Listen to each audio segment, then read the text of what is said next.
We begin tonight with weather. Take a look at this time-lapse video of today's clouds overhead.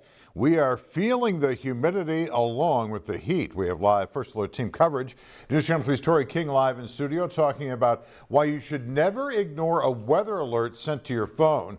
And we begin with First Alert Chief Meteorologist Haley Clausen tracking your conditions. Haley, I will say this, feels a little more comfortable out there tonight. Yeah, tonight is certainly a big difference compared to what it was earlier on this afternoon when we had a much more active radar across Southern California for our local mountains and for the high desert. At this time, though, all of those showers and storms have cleared. Still seeing some of that activity off towards the east in Arizona, but nothing around the Coachella Valley. We're going to be keeping our skies nice and clear, but we're not getting rid of the moisture completely. Certainly drier than it was earlier on today. Dew point temperature right now 57 degrees in Palm Springs, but you can really get an idea of where the bulk of that moisture is, right here in Southern California and in overall the desert Southwest. So we're still going to be talking about dew points in the 50s tomorrow. Again, that's drier than what we felt out there this afternoon, but it's not a dry heat by any means. So moving through tomorrow, temperatures are still going to be warming up near about 110 degrees, pretty seasonable for this time of year. In the days ahead, I have more heat in our forecast that will be arriving, plus another opportunity for more monsoonal activity. So we'll talk more about that timeline coming up in my First Alert forecast. We'll see you in a bit. Thank you, Haley. Cleanup efforts underway now after thunderstorms on Sunday. Palm Desert, one of the hardest hit cities. Take a look at this video, a river of rainwater rushing down a road. Viewers submitted videos like this one from Kaweah Hills in Palm Desert that showed the storm with that heavy rain and hail. This is what it looked like today. First at 10, News Channel 3's Tori King continues live First Alert team coverage live in studio. She spoke with experts at the National Weather Service in San Diego about how they monitor storms in the desert. Tori. Hi, John. It can be easy to disregard or even ignore those weather alerts that you get sent to your phone, but meteorologists with the National Weather Service tell me that you do need to take those seriously, especially during monsoon season.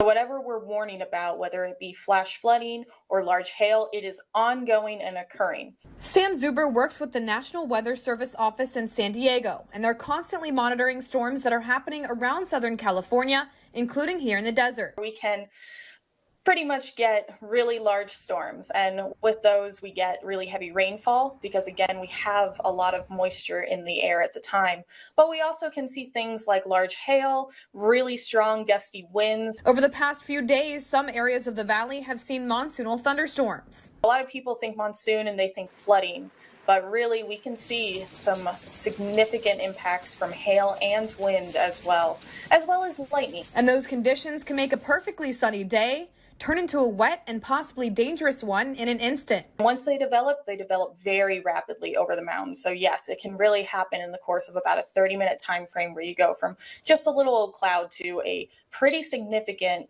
and maybe even severe thunderstorm that's producing life-threatening conditions. That's why she says it's important to know the difference between a watch and a warning when it comes to severe weather. The watch is, hey, get prepared. There may be something that happens this afternoon or this evening or whatever time frame.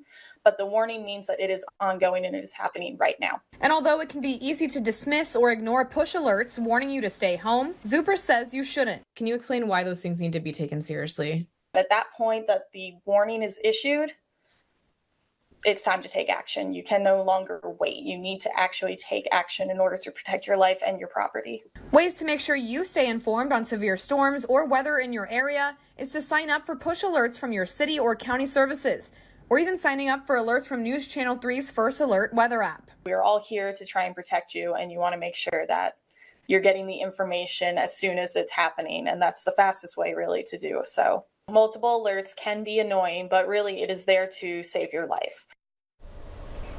So for a full list of local alerts that you can sign up for to stay informed about the weather and to be weather aware, just head to our website, kesq.com. Live in studio, Tori King, News Channel 3.